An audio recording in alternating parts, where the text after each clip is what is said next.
this rate is higher than the rate of uplift, then despite the uplift, I will be getting a signature of translation. Though the basin there is an uplift, but the rate of uplift is less than the rate of rise of the baseline. So in that case, the net change in the accommodation will be positive. So that will be a positive A. That is the accommodation change will be positive. Whereas if I have the del X, this is less than del Y, where del Y is uplift,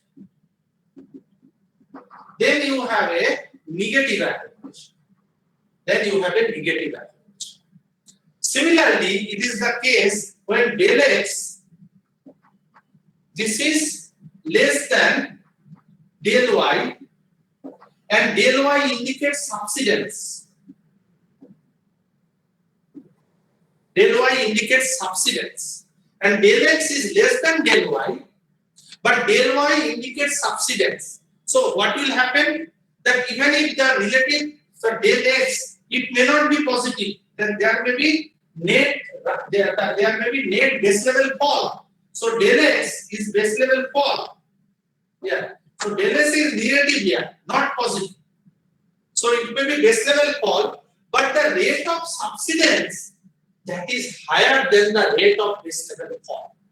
In that case also, I will have a positive accommodation.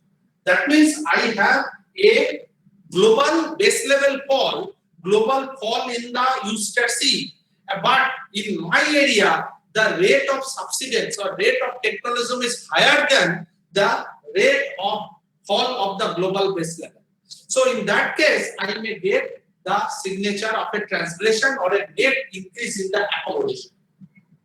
So you can see that the entire thing, it is a interplay between the base level change and the tectonism and their rate, how these two rates they will combine to show that whether there is a net increase in the accommodation or net decrease in the accommodation.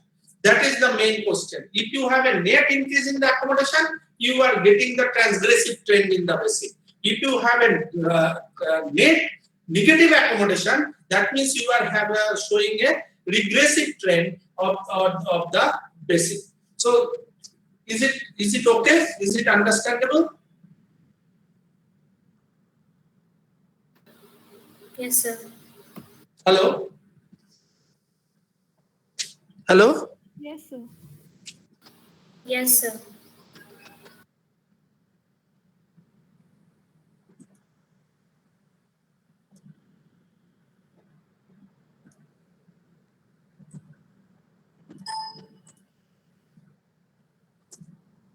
Okay. Now, so this is actually when we talked it about the relative sea level. Relative sea level. Now, Sir? yes. Sir, in the first case, even if the relative sea level is falling, still we will see the transgression condition. Yeah, in the last case, that what I was just discussing, that the base level is falling. Okay, so your del X, that is a negative entity. So it is not a positive entity. The base level is falling. But my area, the rate of subsidence, that subsidence rate is more than the rate of fall. So in that case, the rate of fall that will be nullified by the rate of subsidence, and I will get a net increase in the accommodation, though there is a base level. Sir, I was saying for the first condition where there was upliftment. There is upliftment. The first condition, there is upliftment, and there is base level rise. Okay. So upliftment, if there is a upliftment, it should decrease the accommodation, but the base level rise, its rate is more than the rate of uplift. So what will happen? That despite uplift, I will get a increase in the accommodation.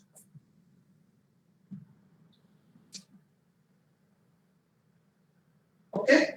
Now, E.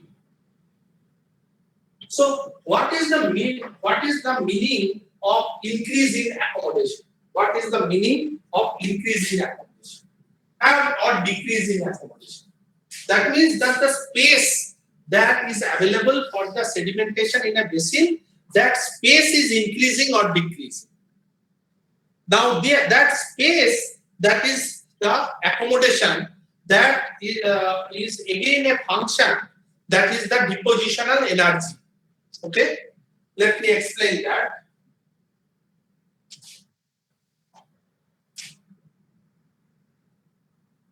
Now, what is depositional energy? In case of the depositional energy, it is the shallow marine, the current, wave, and the total energy condition in the depositional place. Now, suppose you just think of two different kind of conditions. In one condition, the available energy, it is sufficient to transport and carry the sediment that I am supplying. So there is a basin, and there are waves, currents, these are operating. I am supplying the sediment here. Now the strength of wave and current is sufficient that it can take away the sediment from here. That may be, and then what it will do? This wave and current, that will, whatever sediment I am supplying, it is taking away the sediment. That means it is eroding here. Okay. There may be another case that there are wave and current. I am supplying the sediment, but the energy of this wave and current is not sufficient to take away the sediment size that I am supplying. So what will be the case here? That the sediment will be permanently depositing here, and that will be aggrading. So here I will get the erosion, here I will get the aggradation. Very simplistically I am telling you. There is a basin, I am supplying sediment. The energy of the basin in its proximal part, that is sufficient to take away the sediment to the distal part, to the deep marine part. Okay? In that case, I will not get any sediment to be resting here, and that will mark by the erosion here. Whereas, if the energy is not sufficient enough to take away this sediment, then the sediment will be permanently staying here, and that will cause the aggradation here. So, it is the depositional energy, that is another major factor which will cause that whether there will be the accommodation that will be consuming, or the accommodation will not be consuming by the sediment supply. So till now what I was talking about, one, that is the accommodation. Number two, I was talking about sedimentation. Now I have brought about a third factor in this, that is the depositional energy.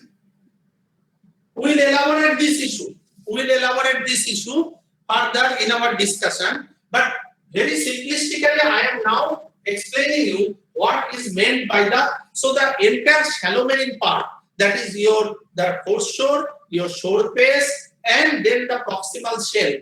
This is a zone which is the active zone for the wave and current, which we have already discussed in our sedimentology course. What are the different currents? What are the different forces?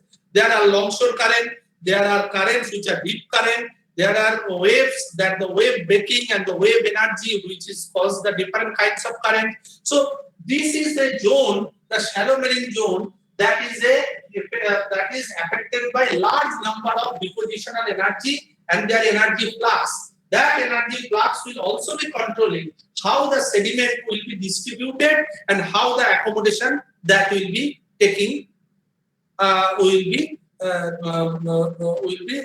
accommodation will be consumed by the sediment delivery into the basin. Okay.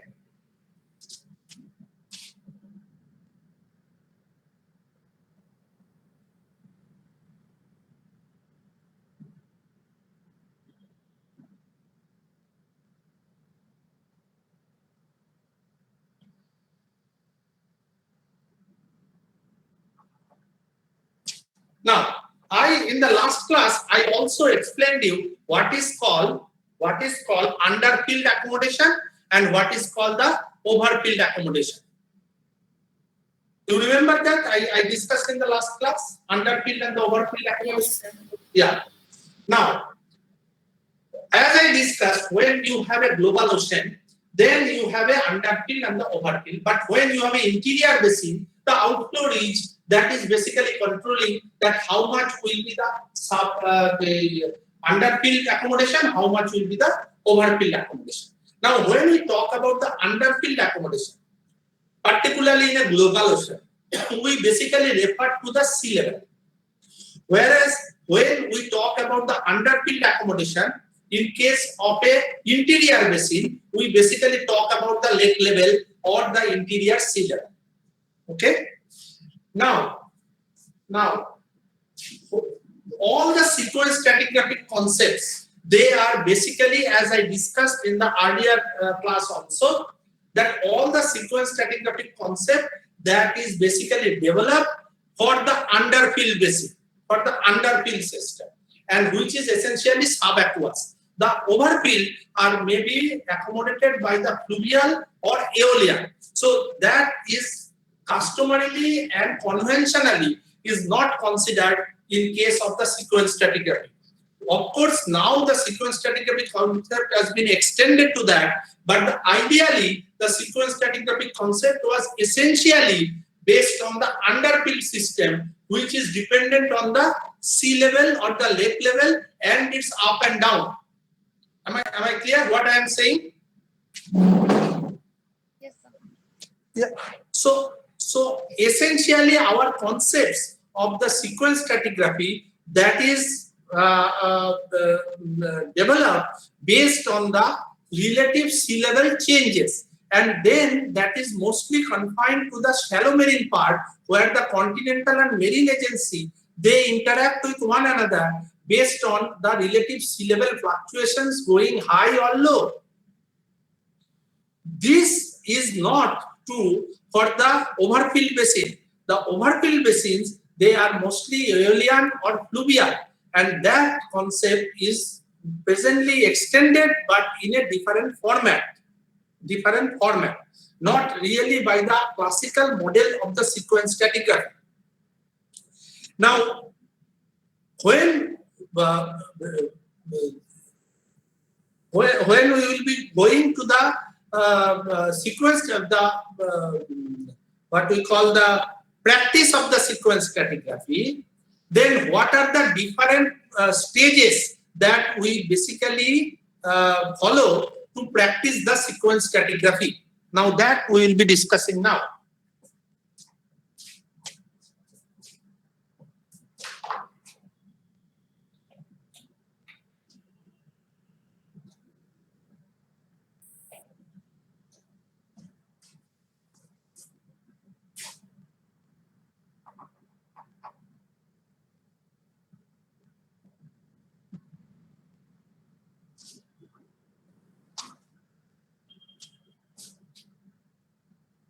Practice of sequence stratigraphy.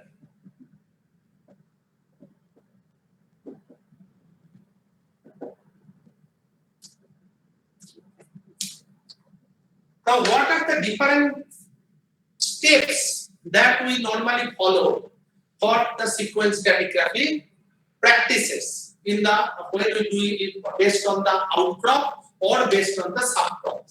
The first one, that is, we do the facies and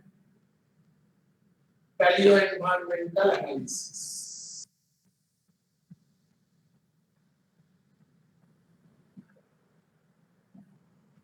Number two, I will discuss individual depositional model.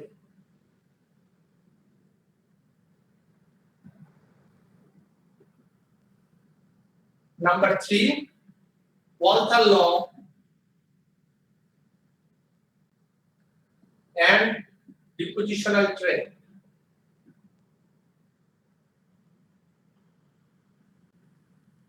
Number four, petrography. Number five, paleoclimate. Number 6 is clay mineralogy.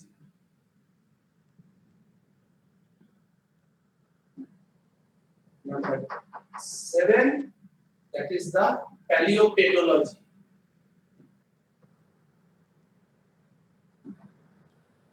Ethnology.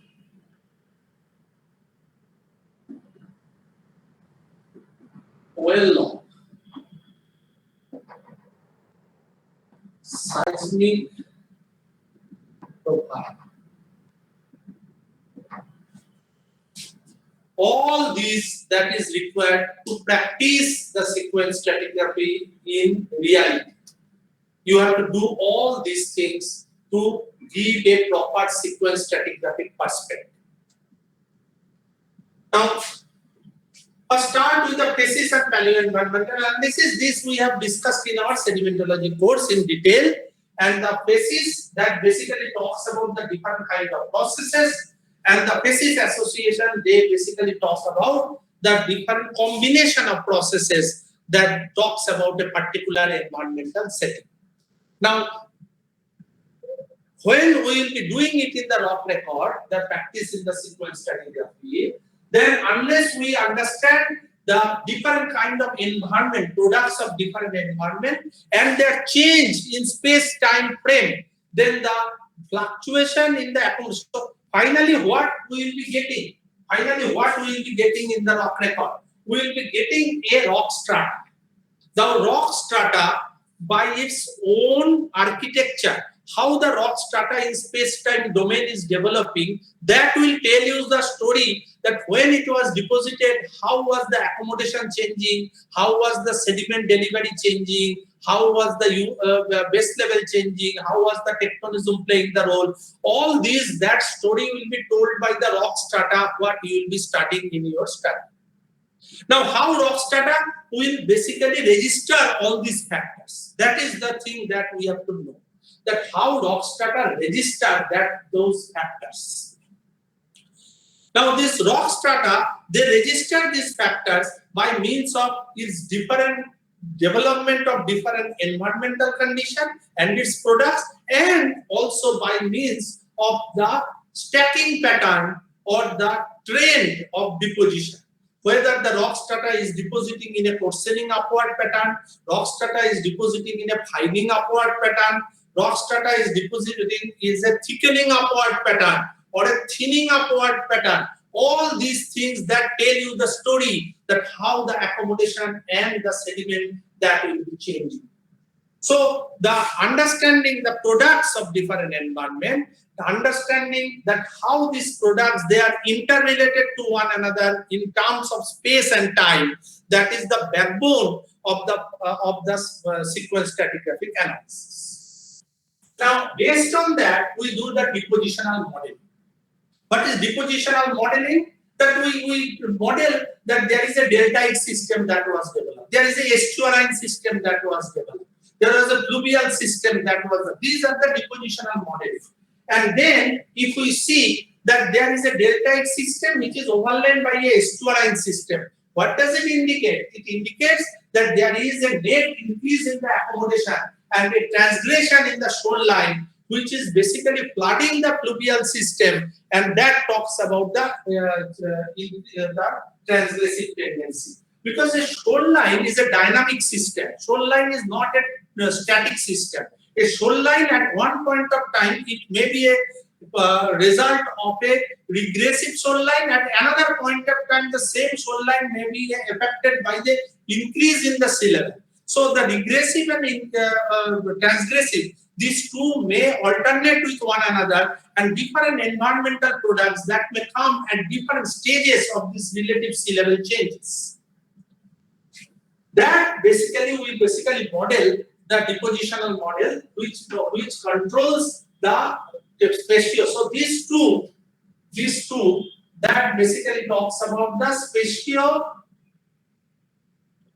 spatio-temporal changes. Spatio-temporal changes in space and in time. How the whole thing that they are changing. How they are changing. And this is helped by what we call the Walther law. And what is Walther's law? That the facies types, what we see in the space, they alternate in course of that. So the laterally variable facies, they are also alternate vertically. That is what is the Walther's law. Isn't it? Yes, sir. Yeah, that exactly is our one of our key when we talk about the system strat.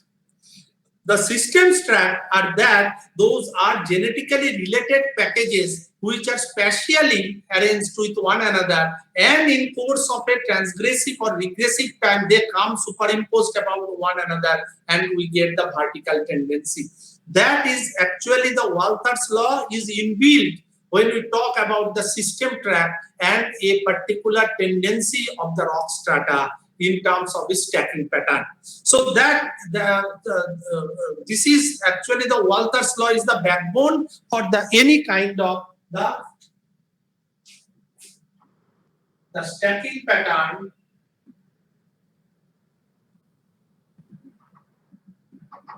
and depositional trend.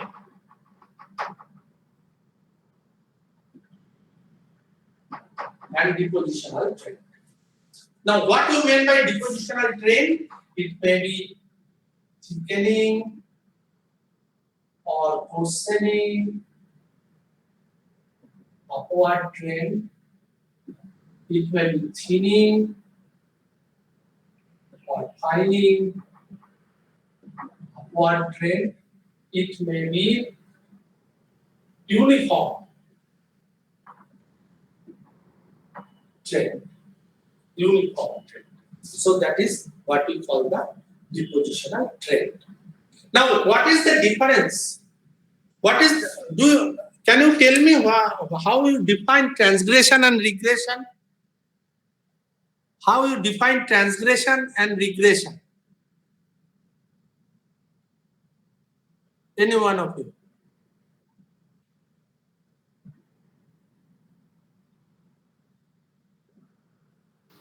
So by seeing the sequences, whether it is finding upward or coarsening upward. No. Fining up or coarsening up, that is you are seeing the trend of the stacking, isn't it? It is the proxy Yes. in the sediment, but transgression regression is not sediment, na.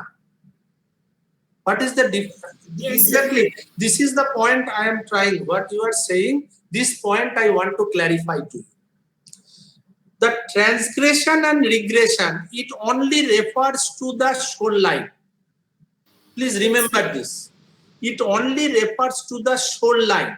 If shoreline moves landward, then you call it a transgression.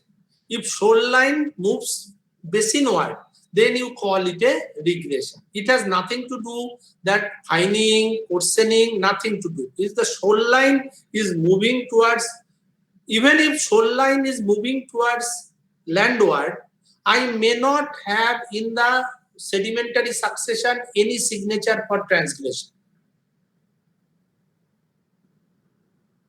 I repeat, shoreline moving landward, but I am not getting any signature of transgression. Shoreline moving basinward, I am not getting any signature of regression. Can it be possible?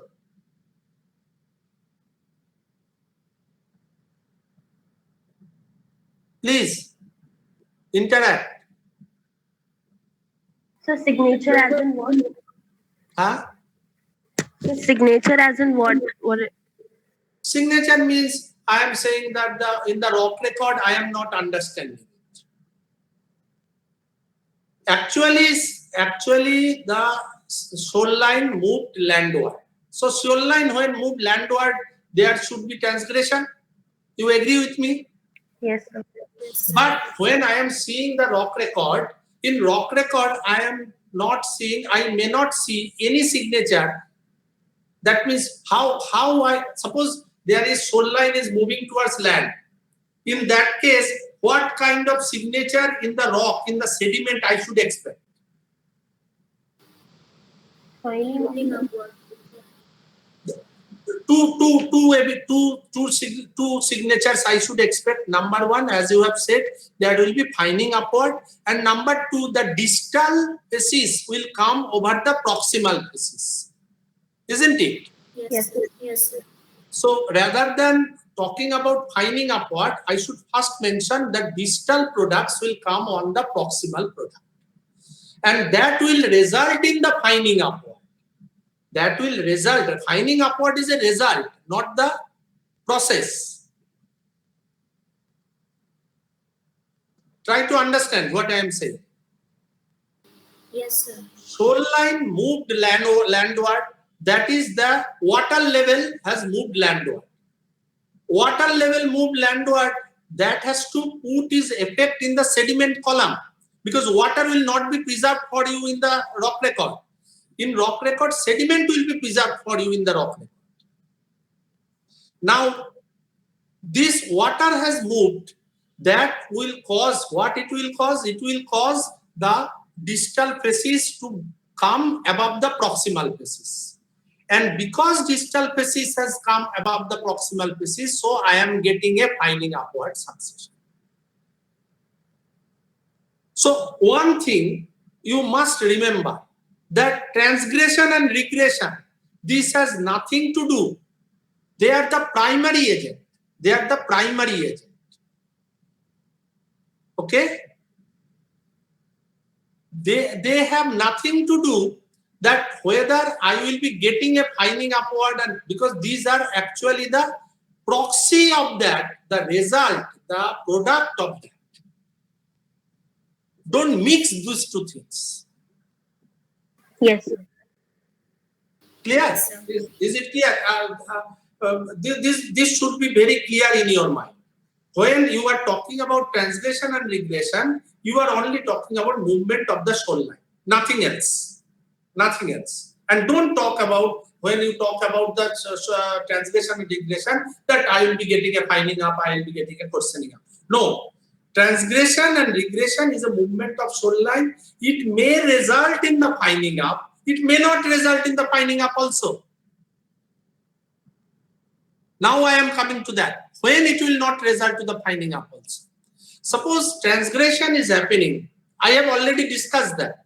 I just want to clarify that whether it has gone within you. Suppose there is a transgression and shoreline is moving landward. But what is the meaning of that? That you are increasing the accommodation. That is the meaning of that. You are increasing the accommodation. And because you are increasing the accommodation, now what will happen? Suppose I have a shoreline. So there is sea level. Okay? And suppose this point on the shoreline, it is at a water depth that is H1. Fine? Now I am increasing the sea level here. Increasing the sea level here. Now what will happen? Now what will be the water depth here? This will be H2. Is it clear? Yes, sir. So H1 was less than H2. H1 is less than H2. So suppose when it was in H1, at that time the environment which was developed here is shore face. Shore face here. When it has become H2 at this water depth, shell pa gaya here. Same point, there will be shell, because more water depth, lesser energy, and you get the shell condition there. So what I will get here? The shore face will be overlain by shell, isn't it? Yes, sir. Yes, sir. So you understand how the distal facies come above the proximal facies. Your shore face is now further backtracked. Here, where there was foreshore, there I am getting the shore face. This actually happens. It is not that the entire facies well migrates.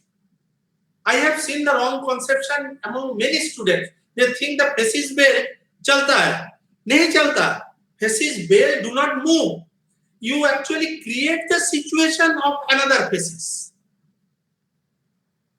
So in turn, the entire facies belt that moves. Am I clear? Yes, sir. It is. Hope most of you have understood what I am telling. If anyone has not understood, I can repeat it. Sir ये shelf वाला एक बार repeat कर दीजिए. एक बार repeat कर देते हैं. What I am saying, suppose हम लोग three different things. पहले इसको करते हैं.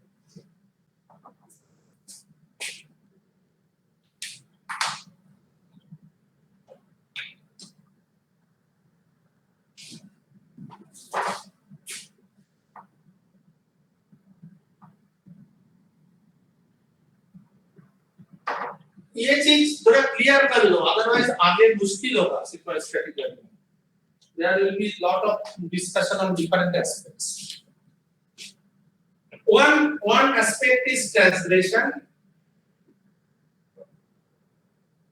another is regulation. Now these two terms is directly related to the shoreline. This is shoreline, this is moving landward, and this is moving basin. But only the translation regression is only related to the movement of the shoreline. Right? Now, this movement of the shoreline, that we say that it may result in a migration of the facies belt. That people say. It may result, it may cause. It is not that the translation itself is that. Translation causes the migration of them. So that normally what we say that there are three different effects, that is called retrogradation, progradation, and aggradation.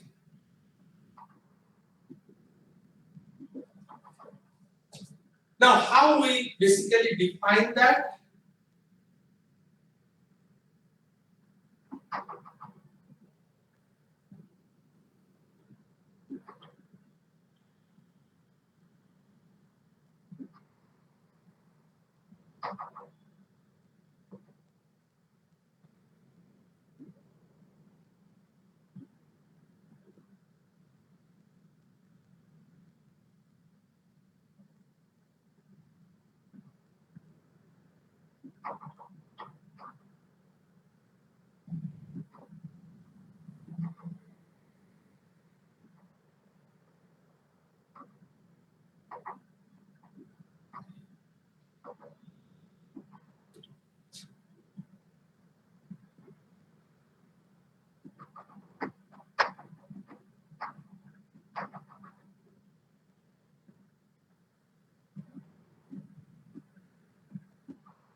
Have you drawn it?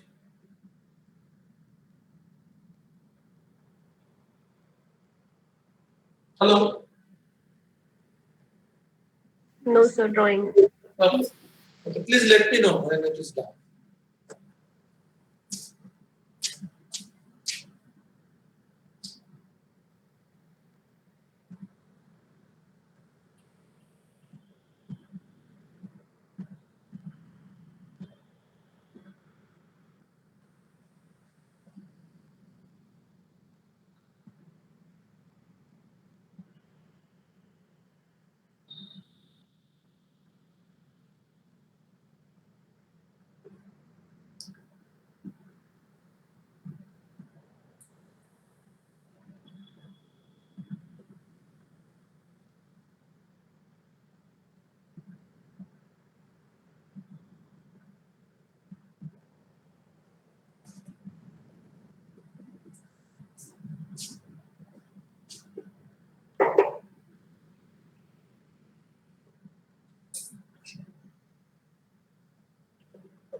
Sir, what is written in the lower half of the right side of the diagram?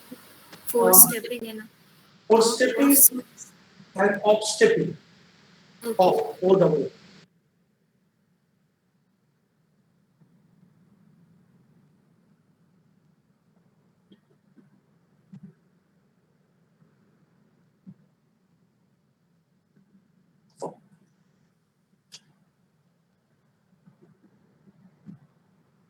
So in the fourth quadrant, is it transgressive below backstepping?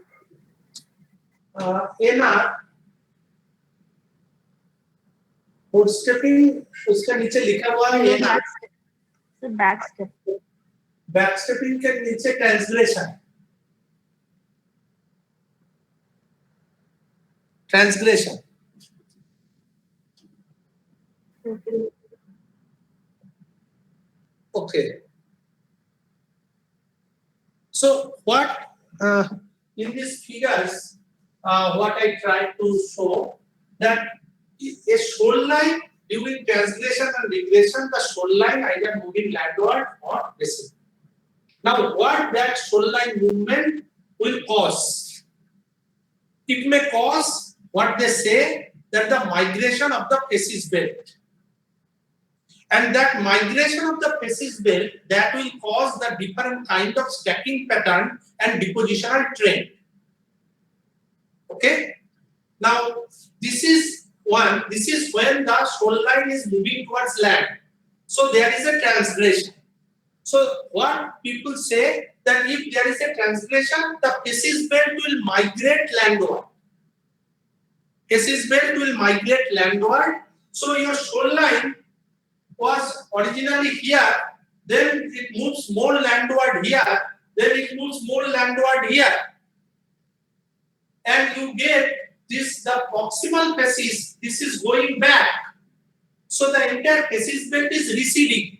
It is moving towards. So at any area, if I make a vertical log, suppose here I am making a vertical log, here I am making a vertical log, what I am getting? That above conglomerate the sandstone is coming, above sandstone the shale is coming. So always I am getting a fining upward character. Because the facies belt is moving, and this is what is referred to as the retrogradation. Okay. Similarly, when the sea level that is moving towards the basin, I am getting the, that is the regression, then I will be getting the progradation. That means the facies belt, they will be moving towards the sea, towards the basin. So the facies shoreline was here, then the shoreline come here, then the shoreline come here. So the shoreline is moving towards the basin and facies belt is moving anywhere. I am putting the log. It is a coarsening upwards. Shale overlain by sandstone, sandstone overlain by conglomerate. So it is a coarsening upward.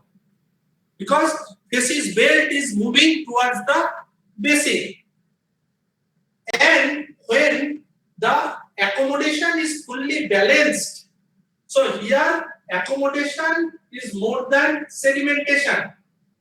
Here sedimentation is more than accommodation. And here sedimentation is equal to accommodation. Three different cases. So when you have accommodation more than sedimentation, that means there is a net accommodation and sedimentation is not capable of filling the accommodation. And that's why there is a net increase in the accommodation. Because the accommodation is not completely getting consumed by the sedimentation that is being supplied. So there is a net accommodation and you are getting that in the form of the migration of shoreline towards the land, which is a transgression. And accordingly, there will be a migration of facies belt. So distal facies will come above the proximal facies. And you get a finding upward trend. So this is the process response combination. What is the process? What is actually the reason? Reason is that accommodation generation is not filled by the sediment. So net there is an increase in accommodation. And for that, what is happening? That the shoreline is migrating towards land. And because shoreline is migrating towards the land, so the facies belt, they are also changing. And you are getting the retrogradation and finding of character. So there is a large number of factors they are combining. Now, what I am saying, when we say that the facies belt is migrating, really the facies belt migrates. It is the migrate for what really happens. That exactly I was discussing, that this is a shoreline. I have a sea level here, and then I have raised the sea level here. So this point, which is on the ocean floor, this was earlier at a depth of H1, and now it is a depth of H2. So when it was at a depth of H1, there was the environment that was developing here is a shore face. But when it became a depth of H2, it is not in the domain of shore face. Then I am developing here on the shell. So shell earlier, when the shore face was here, shell was here. Now with the depth increase, with the increase in the sea level, the shell has come here. So that is exactly the migration of the facies belt. What people actually facies belt चल के नहीं जाता है. But the change in the relative bathymetry, that change the depositional condition at a particular point, and by that the facies belt actually migrates.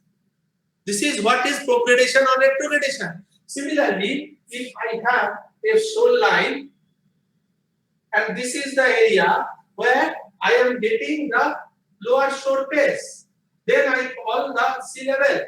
Now the depth of this point is further decreased, and where the lower shore face was earlier developed, now here I am getting the development of foreshore. So what is happening? That the facies, we will say the facies belt is migrating towards basin, actually physics belt is migrating. No, it is you are changing the bathymetry, so the different depositional condition is appearing at that same point, and that basically is reflected like that physics belt is migrating.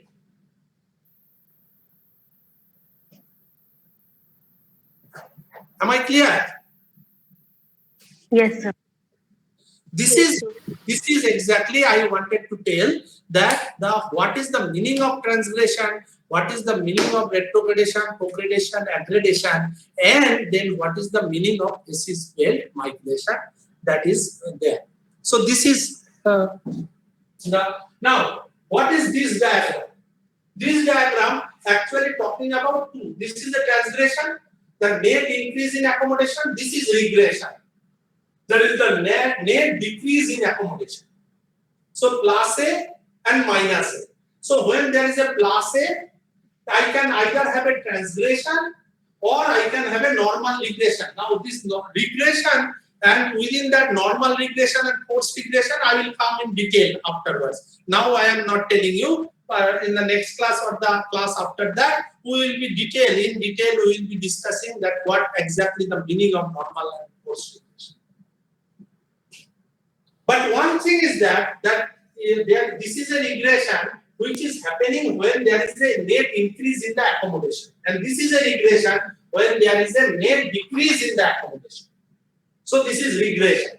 So these are the pattern that how the stratal packaging, the stratal stacking, we will be getting the strata, they will be backstepping. So strata will be backstepping. In this case, transgression strata will be backstepping. The strata is backstepping. Now you have the normal regression where the strata will be forestepping. Strata will be forestepping, or it will be forestepping and offstepping. We will discuss. You just remember this diagram. We will discuss in detail this.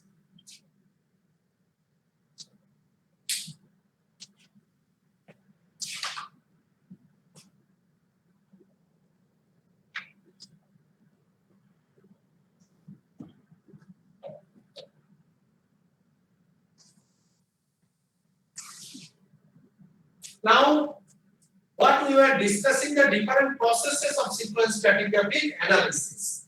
We again go back to that. Okay. So the next what we were discussing after the depositional model and the depositional trend, Walther law, then the point what I was discussing is the petrography. You can see the next point, that is petrography. How petrography help in the sequence stratigraphic analysis? How petrography that help in the sequence stratigraphic analysis? Yes, petrography also help, particularly when the tectonism plays a major role in the sequence stratigraphy. Because when the tectonism it plays a major role, petrography normally do not have much role. When the eustacy plays a major role, then the petrography normally doesn't have a major role. But when the tectonism plays a major role in the sequence development, at that time definitely the petrography, because any tectonism that can cause the rejuvenation of any particular hinterland, and that may change the petrography of the system. So normally petrography is important when tectonism that plays a major role because of the hinterland rejuvenation.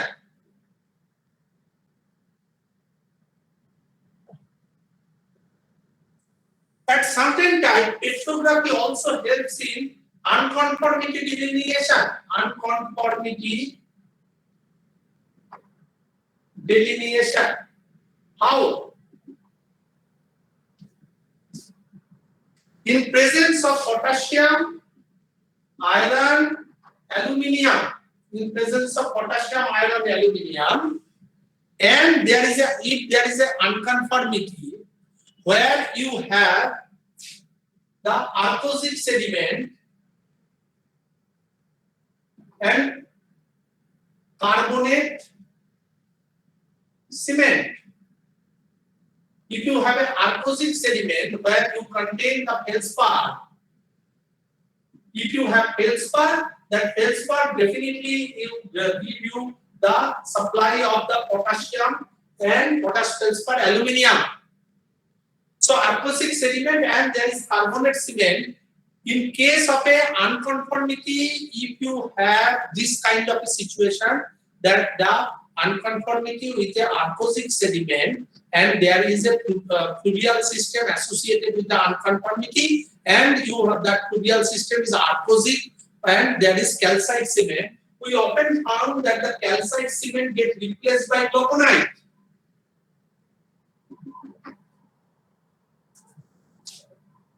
Glauconite, which is secondary glauconite.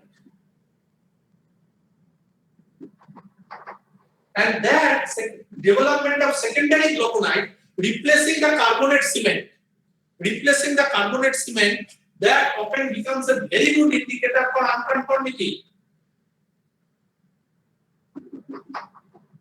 But you have to be very, very careful here that this glauconite should be secondary, it should not be primary glauconite.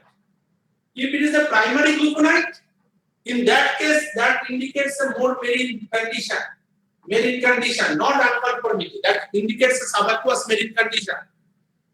If you have a primary glauconite, here I am talking about secondary glauconite.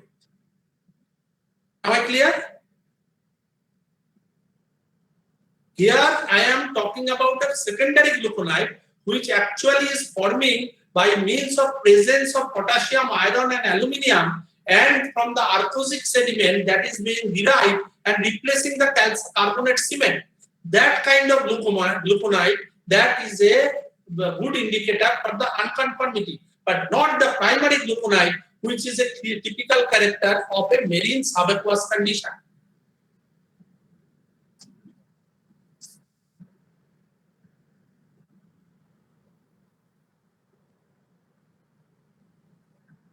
Am I clear? Yes. Okay. Then any kind of tectonism that may be, suppose you have a carbonate orthoquartite system.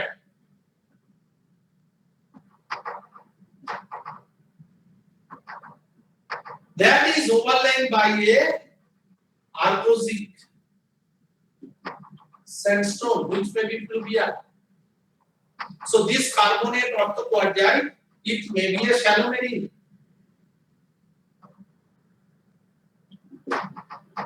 A shallow marine carbonate orthoquartite system, which may be the shallow marine from the shore face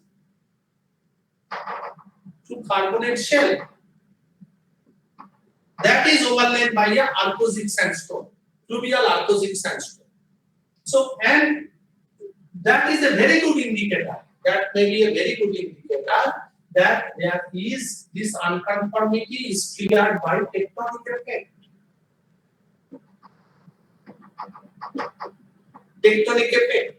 Then we go for many other signature, but a primary signature that a unconformity is being formed by the tectonic effect is by the drastic change in the petrography of the sandstone.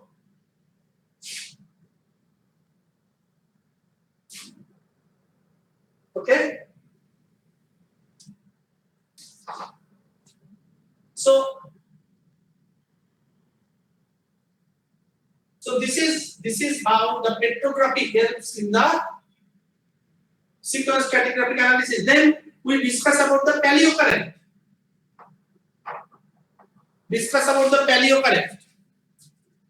How paleocurrent helps us.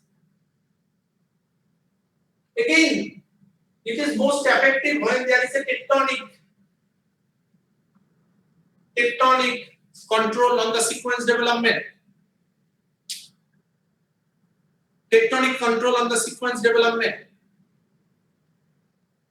Now, what happens that major tectonic change which will cause the change in the tilt of the basin. The tilt of the basin gets changed. Tilt of the basin.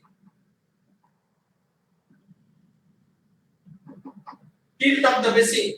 And because there is a tilt change in the tilt of the basin, you may get the change in the paleocurrent.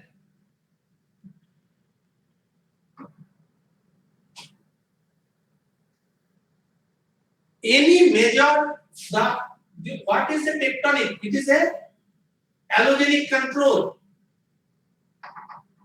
I will come to it. I will come to it.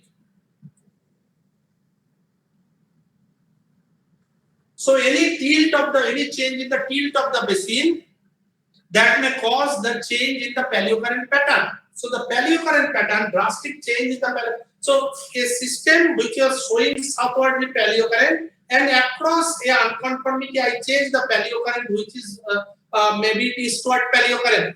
A change in the paleocurrent along with the petrography, that may be a good indicator that I am getting a unconformity and there is a tectonic reason behind the unconformity.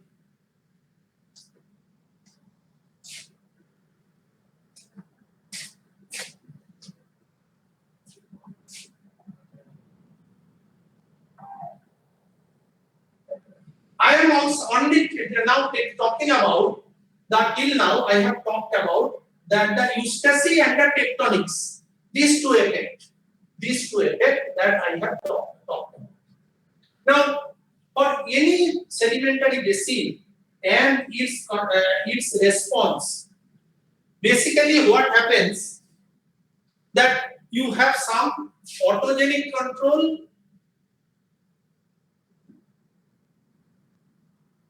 and some allogenic control.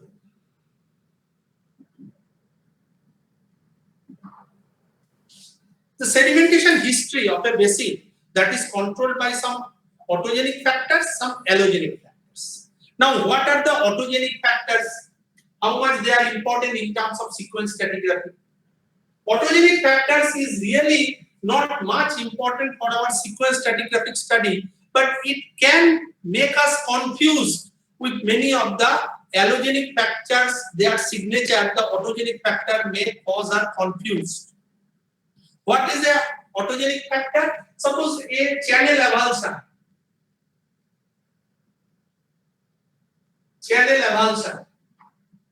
The lobe switching. All these are autogenic factors which belong to the depositional environment itself. Not really related to any out of basin factor. It is within basin factor. And what can be the allogenic control? That is eustacy, that is tectonism, and that is climate. These are the major, the allogenic factors.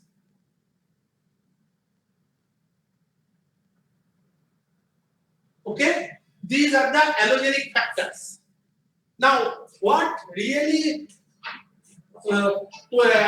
we get?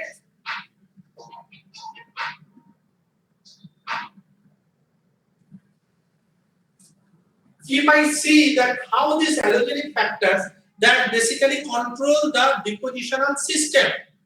So if I get, there are three allogenic factors which are the control. I am not taking the autogenic factor because they are intrabasinal and not really. It may only confuse the signature of this allogenic factor. I am telling you. Because I will discuss that. Eustacy, tectonics, climate. These are the controls.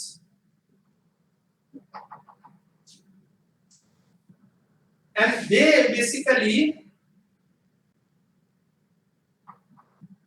cause the allogenic factor.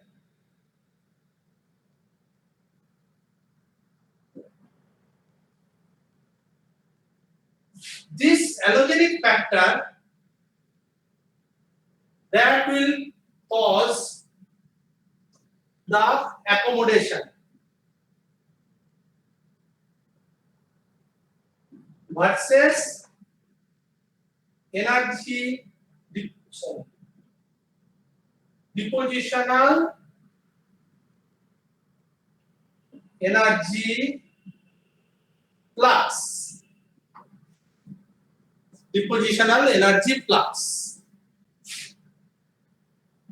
which is related to sedimentation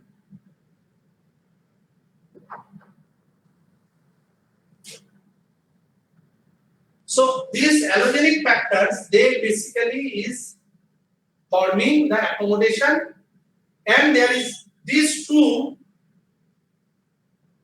then it form the depositional train.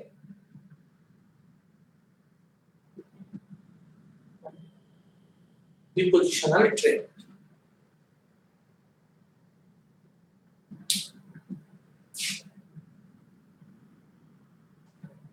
The arrow should be this.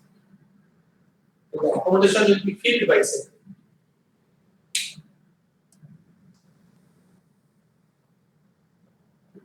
Is it clear? Any confusion here?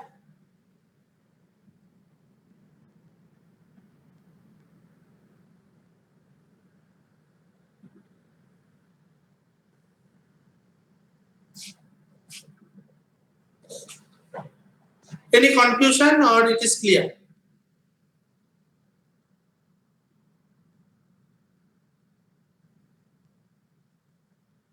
Yes. Okay.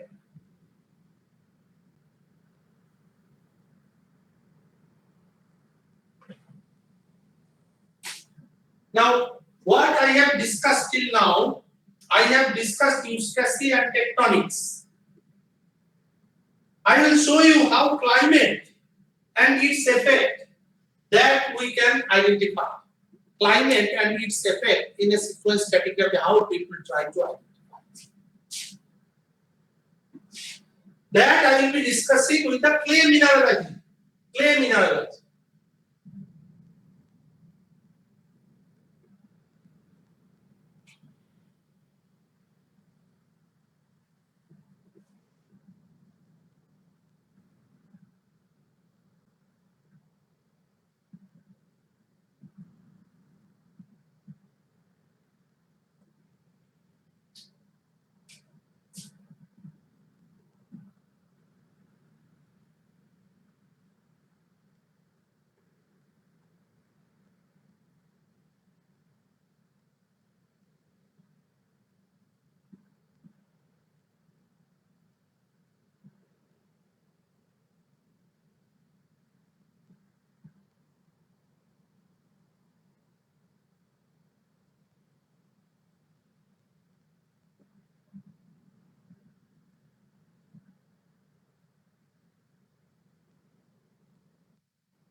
Please draw the figures, then I am explaining.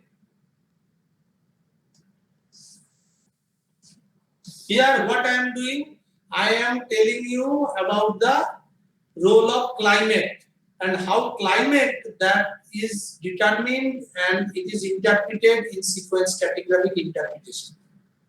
That is what I just talked about the. I will also summarize the use strategy and the tectonics again, but then after this discussion. Please let me know when the diagram is complete.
Is it done? No, sir. Okay. So there are examples that how this clay mineralogy that is basically utilized, to understand the presence of sequence stratigraphic surface and the interpretation of the different kind of climatic condition and the development of the. Now this is an example where you are seeing the progradational packages, lower surface, overalignment, mid surface, then post shore, then fluvial and pole. That means shallowing upward, and they identified it as parasequence. Boundary. Parasequence has a problem. We will discuss afterwards. Parasequence has a problem, but classically it has been identified as a parasequence. And this is one parasequence, this is another parasequence, and these are parasequence bounded. What they are finding that there is an increase in the kaolinite content. And as you know, kaolinite, it normally develops in a humid climate, and the kaolinite normally forms when there is a well-drained condition. In a humid climate, so there is from the base of the parasequence, there is an increase in the parasequence as you go to the top of the parasequence, increase in the kaolinite content, and that change in the kaolinite content that has been repeated, and that kaolinite increase and then drastic decrease, it marks the boundary of the parasequence. That is how in a humid climate. But same situation, if I go to the arid climate, then what is happening? In the arid climate, I am not getting the kaolinite. Instead, it is not a well-drained condition. What is the difference between drained and not drained condition?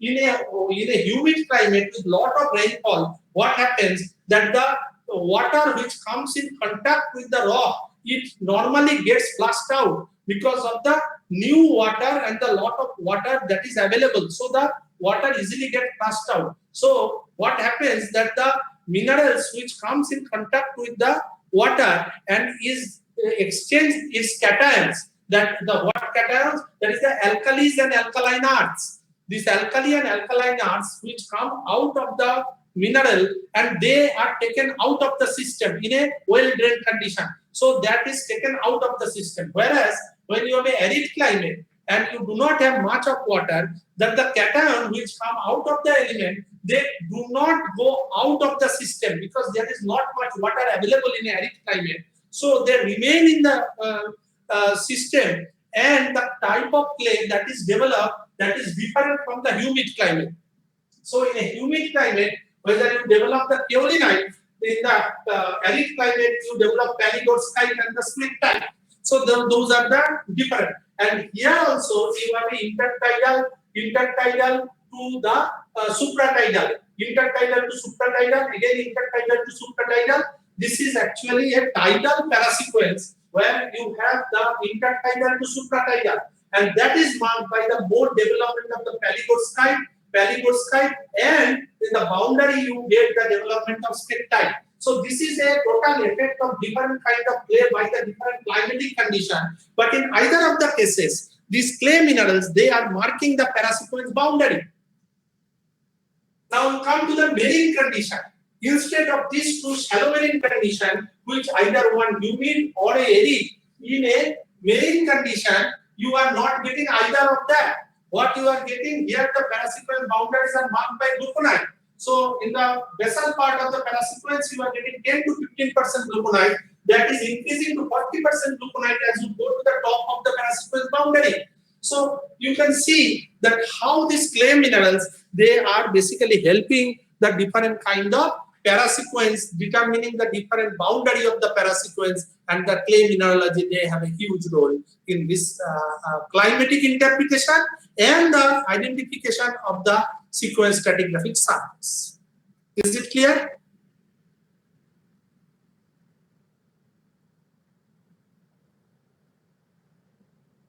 Is it clear? Or any question?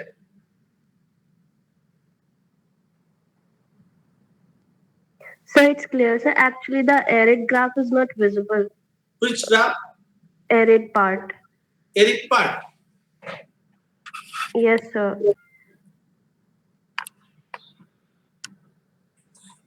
Still not visible? No, sir.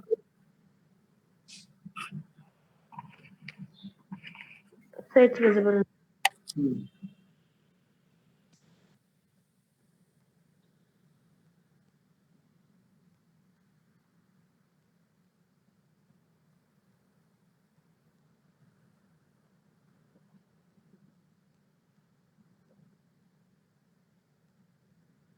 You got the logic that why there is a mineralogical change in the clay mineral or depending on the climate. You got that logic?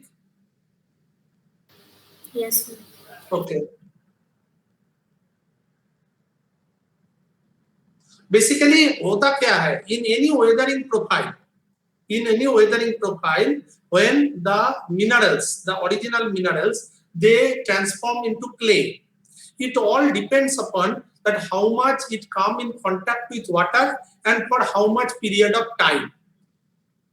Now if you have a water that is coming in contact with the mineral and then that same water that remains there, so the alkali and alkaline earth, that is calcium, magnesium, iron, so potassium, sodium, all these that elements that is coming out of the mineral into the water, that remains in the system, that is not taken away of the system. In that case, the complex clay minerals that form, because the clays that is forming, that will try to accommodate all those, the alkali and alkaline earth and the palygorskite, smectite, chlorite, all these complex clays are formed. But if you have a system that the water, as it is, the alkali and alkaline earth elements are coming out in the water and the water quickly goes out of the system, that alkali and alkaline earth element leke wo bahar nikal gaye, so that elements will not be available, and the clays what is formed, that will be more simplistic type of clay, that is the kaolin.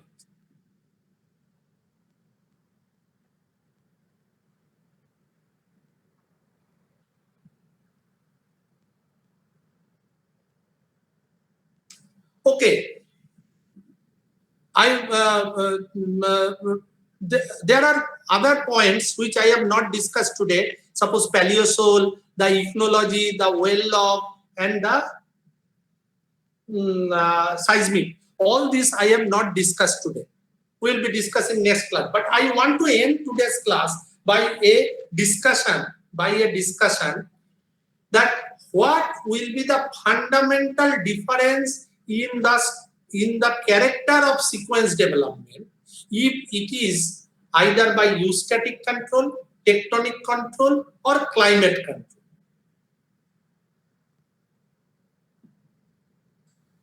What will be the fundamental difference in the sequence building pattern?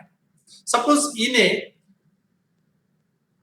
eustatic control sequence, what kind of criteria I should expect in a eustatic control sequence?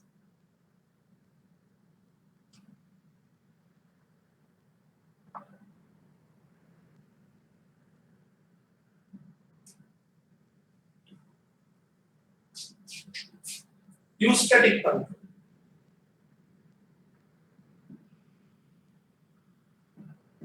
Number one, the sedimentary package that will be developing, they will be more tabular in geometry.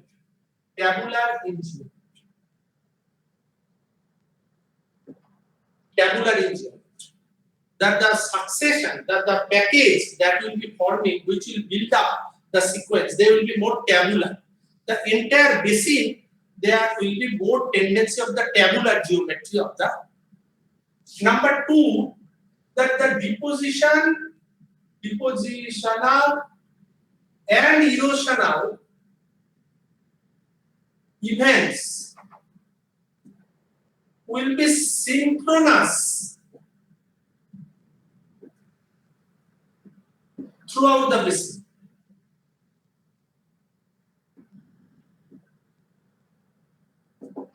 That the depositional and erosional events, they will be synchronous throughout the basin. And number three, there should not be should not be presence of coarse grained facies such as conglomerate in proximal part of the basin.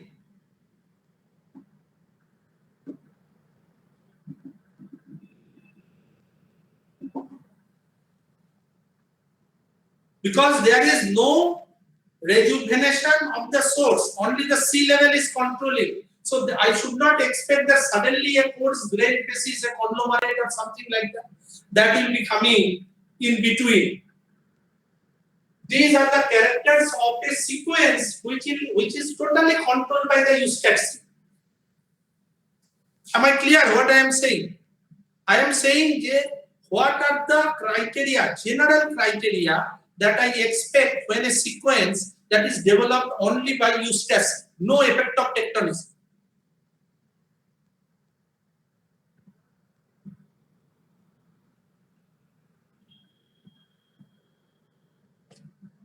In case of tectonic control,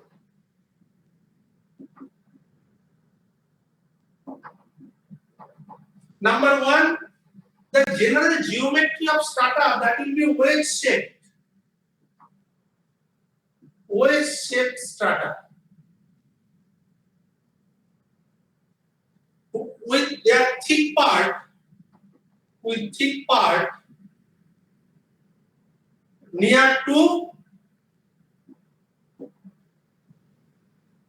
tectonic hinterland.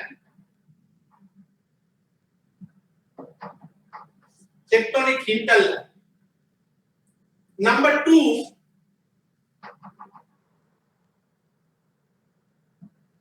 the erosion and deposition will not be similar everywhere. Erosion deposition will not be synchronous. The subsidence will be irregular, not consistent throughout the basin. Number three, I should expect coarse grained facies or conglomerate near basin margin. I should expect that because of the tectonism. Number four, a variation in paleocurrent can be noted. Variation in paleocurrent may be noted because of sudden change in the tilt of the basin, because of tectonism. Tilt of the basin and because of tectonism. And number five, any abrupt change in petrography can be noticed. Abrupt change in petrography.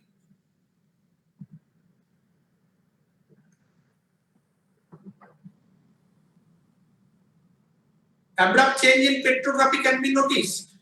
All these, we expect when there is a tectonic control.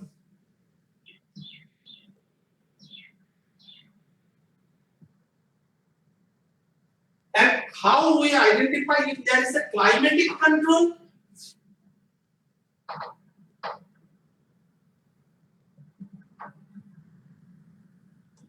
One major criteria, that is character of early diagenetic cement.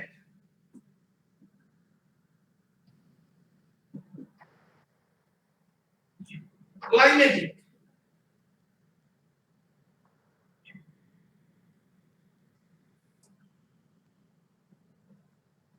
Climatic control sequence, they are mostly the high frequency sequence. Mostly climatic control that is controlled by Milankovitch. That is the climatic control, and they are actually represented by high frequency sequences. High frequency sequences. And that is the one major character by which we identify that it is really climatically controlled. That is the character of early diagenetic cement. It is also the isotopic character of cement at different stages of development, such as early, late diagenetic, genetic, or barrier.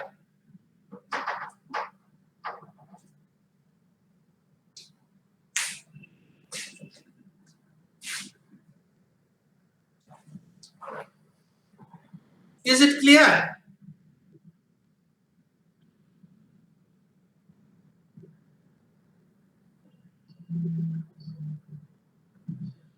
Can you read what I have written? All those things, can you read? Yes, sir. Okay. And what I am trying to say, is it clear that how we differentiate the effect of eustacy, effect of tectonism, and effect of climate? How really we try to differentiate the effects of different things?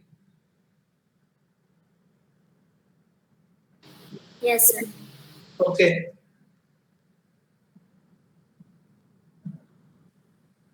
So points you have written, na? What I have mentioned. Yes, sir. Okay. Okay. Thank you. So this is for today. So the rest of the points which I could not discuss today, we will forward those discussion in the next class.